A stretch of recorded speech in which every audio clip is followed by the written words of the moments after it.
पहले टाइम बहुत सालों पहले हिंदुस्तान में एक राजा हुआ करता था।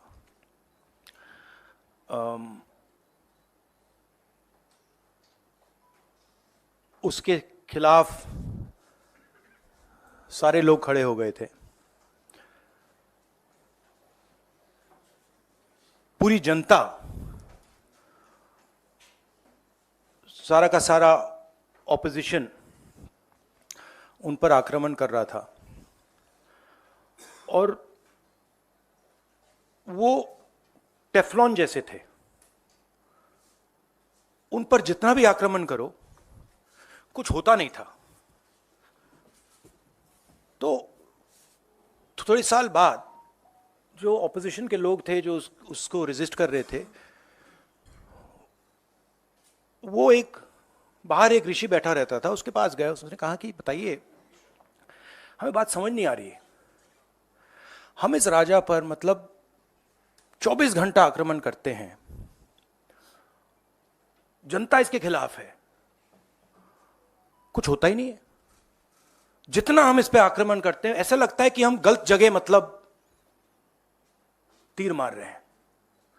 तो ऋषि ने कहा, वो काफी नॉलेजेबल था, तो उसने कहा देखिए, एक्चुअली बात क्या है, ये जो राजा है इसकी आत्मा इसके अंदर नहीं है। इसकी आत्मा वहां पे पीछे एक छोटा सा घर है, वहां पे एक पिंजड़े में एक तोता बैठा है। इसकी जो आत्मा है ना, वो उस तोते के अंदर है। उस तोते को जाके आप पकड़ लीजिए, राजा खत्म हो जाएगा।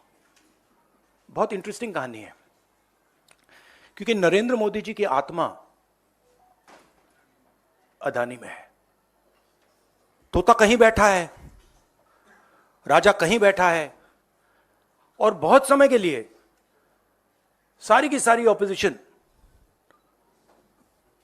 राजे पे अटैक कर रही थी। मगर असलियत यह है कि राजा राजा ही नहीं है, पावर किसी और के हाथ में है,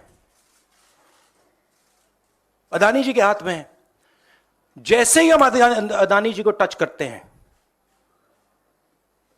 इंटेलिजेंस एजेंसीज, स्नूपिंग, सीबीआई, मैं पहले सोचता था number 1 prime minister, number 2 Adani, number 3 Amit Shah. Actually ये गलत है। Number 1 Adani, number 2 prime minister, number 3 Amit Shah. अब हिंदुस्तान की पॉलिटिक्स हमें समझ आ गई है, और अदानी जी बच के नहीं निकल सकते, क्योंकि अदानी जी को हमने ऐसे घेरा है, तोते को हमने ऐसा पकड़ा है कि वो बच के नहीं निकल सकता है।